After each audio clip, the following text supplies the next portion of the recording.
Bonjour à tous, bonjour à toutes. Aujourd'hui, petite vidéo en physique sur le MRU. Ok. Alors, avant de commencer, qu'est-ce que le MRU? Alors, le MRU, c'est 3 initiales et vous vous doutez bien, je vais y arriver, qu'elles ont une signification. Alors, MRU, qu'est-ce que ça veut dire? C'est tout simplement dire un mouvement rectiligne uniforme.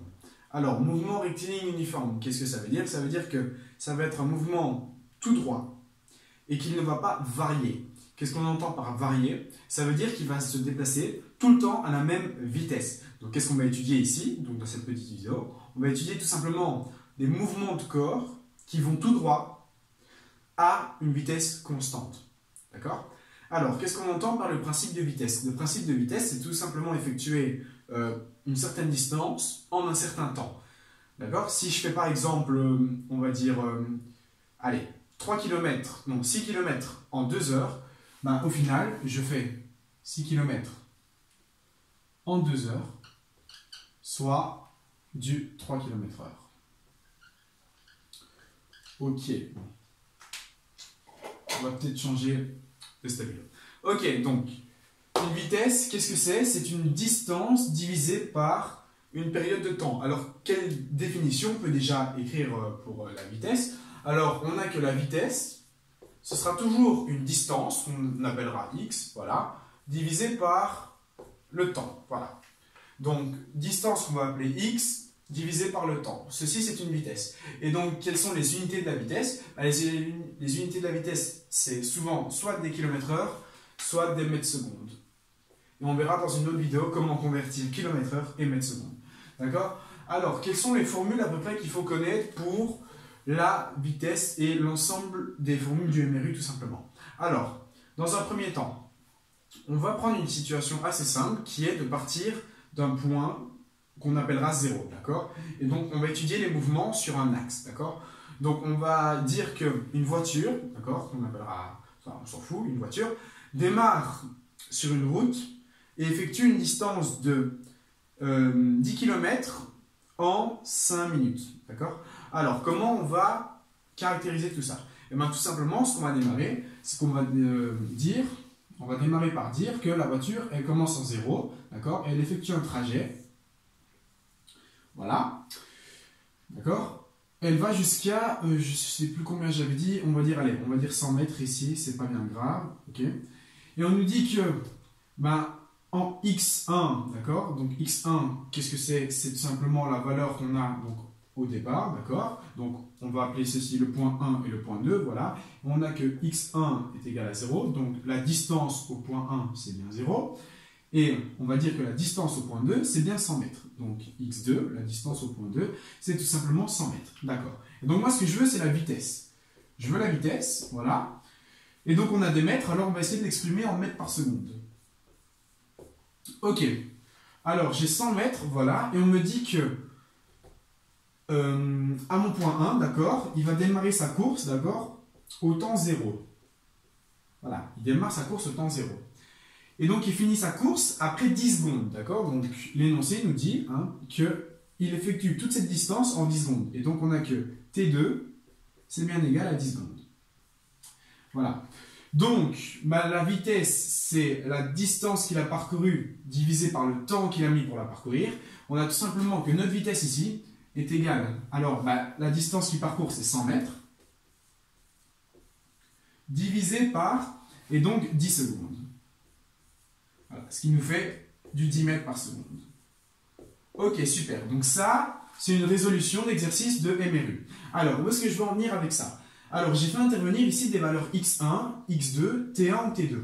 Pourquoi? Parce qu'on va voir en fait que, ici j'ai pris un exemple simple où on démarre en 0, mais j'aurais pu par exemple avoir x1 qui est égal à 50 mètres. Ou alors t1 qui est égal à 5 secondes. Voilà, et alors à ce moment-là, nos calculs deviennent un peu différents.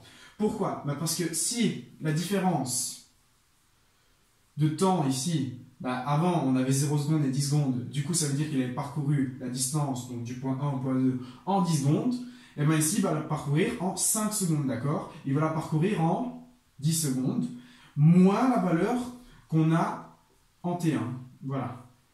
il va parcourir en cette valeur de temps. Et donc pourquoi j'écris 10 moins 5 et pas tout simplement 5? Vous allez voir pourquoi, ça va apparaître dans nos calculs.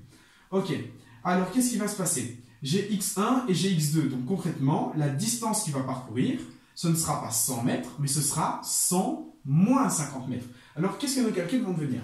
Nos calculs, ils vont devenir quoi? Au numérateur, la distance qu'il va parcourir, ce ne sera pas 100 mètres, mais ça va être 100 moins 50 mètres. D'accord? Et le temps qu'il va mettre pour les parcourir, c'est 100 moins 50 mètres. C'est bien la distance qu'on a entre le point 1 qui est à 50 mètres et le point 2 qui est à 100 mètres. D'accord? On dit que T1 c'est 5 secondes et que notre temps au point 2 c'est 10 secondes. Et bien concrètement, il va avoir mis, donc pour faire ces 50 mètres, hein, parce que 100 moins 50 c'est bien 50, il va mettre 10 moins 5 secondes. D'accord? Donc la différence de ces deux valeurs nous donne bien le temps qu'il a mis pour les parcourir. Quand on passe de 5 secondes à 10 secondes, on ajoute 5 secondes, d'accord?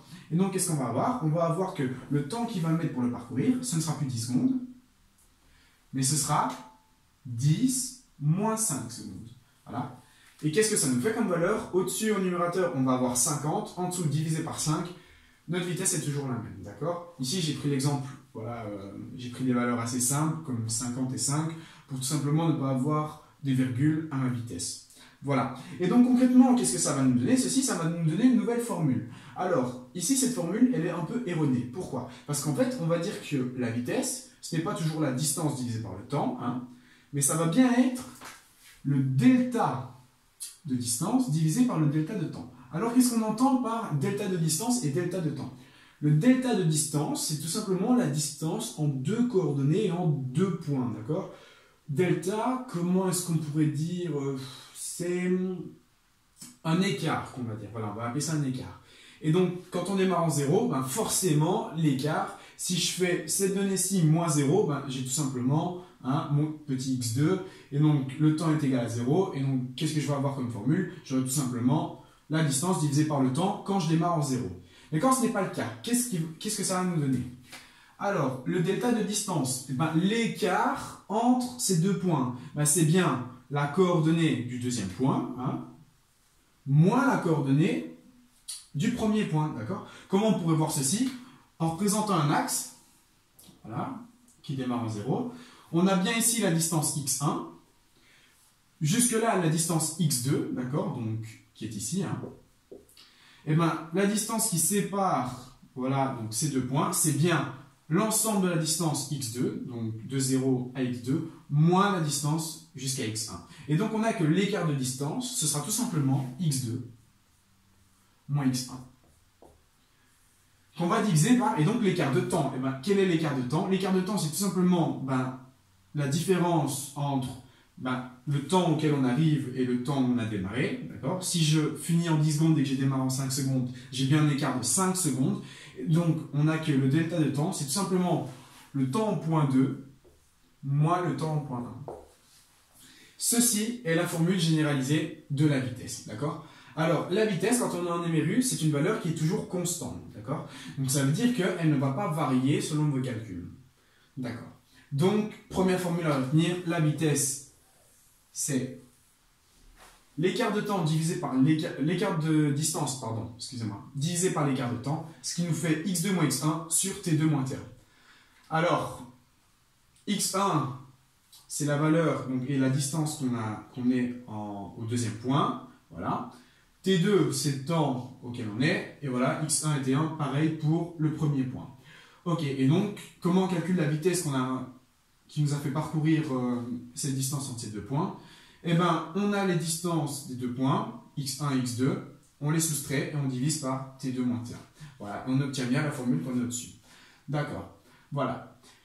Eh bien, c'est déjà tout pour la théorie sur le MRU, pardon. Donc, c'est un concept en physique qui est assez simple et que vous allez voir qu'on va pouvoir découler sur plein de choses et par la suite voir des formules différentes et en déduire d'autres choses. Si on prend par exemple cette première formule-ci, d'accord, qui nous dit que V c'est x2 moins x1 sur t2 moins t1, qu'est-ce que ça nous dit? Ça nous dit que concrètement, on va essayer d'isoler x2, d'accord? On va faire le schéma inverse, on va nous dire, vous démarrez en x1, vous avez une certaine période de temps qu'on va nous donner, et on aimerait bien trouver x2. C'est ça qu'on va nous donner. Et on nous donnera la vitesse. Donc on connaîtra ceci, on connaîtra ceci, on connaîtra ceci. On aura donc une équation à une seule inconnue. D'accord? Comment on va pouvoir faire ça? Je vais tout simplement mon diviser ici. Hein? Je vais le passer de l'autre côté, il va devenir fois. J'aurai donc que x2 moins x1, c'est égal à la vitesse fois t2 moins t1. D'accord? Ce qui signifie, on va passer mon moins x1 de l'autre côté, et donc on va avoir que t2 est égal à x1 plus la vitesse fois l'écart de temps. Donc si je veux calculer x2 et qu'on me donne ma vitesse et donc ces trois données ici, et donc moi je veux x2, on va tout simplement remplacer dans notre calcul. On va avoir que x2 sera égal, et donc x1 on est bien 50 mètres, auquel on ajoute la vitesse fois l'écart de temps. La vitesse c'est 10 mètres par seconde. On multiplie par l'écart de temps, c'est 10 moins 5. Et on a bien x2 qui est égal à 100. Voilà. Et donc, ici, c'est un petit exercice très simple, d'accord, qui nous apprend à comment calculer la distance qu'on va parcourir si on a la vitesse et le temps. Et donc, ceci, on peut le faire inversement, et ben, en nous donnant le temps, la distance, trouver le temps au point T2. Voilà. Et donc, à ce moment-là, c'est T2 qu'on devra isoler. Et donc, ceci, c'est pas bien compliqué, donc je vous laisse essayer de le faire, voilà. Et donc, au final, vous trouverez bien 10 secondes en faisant les calculs. Voilà, j'espère que ceci est compris, d'accord. Donc, le concept de vitesse de MRU, d'accord. Donc, c'est, je le rappelle, un mouvement rectiligne. Rectiligne, qu'est-ce que ça signifie? C'est tout simplement tout droit, d'accord. Et à vitesse constante. Le uniforme signifie que notre vitesse sera uniforme et donc qu'elle ne variera pas. Donc, on ne va pas accélérer ni décélérer. Voilà, j'espère que vous aurez compris l'ensemble de cette vidéo, je vais dire, et je vous dis à très bientôt pour une prochaine vidéo.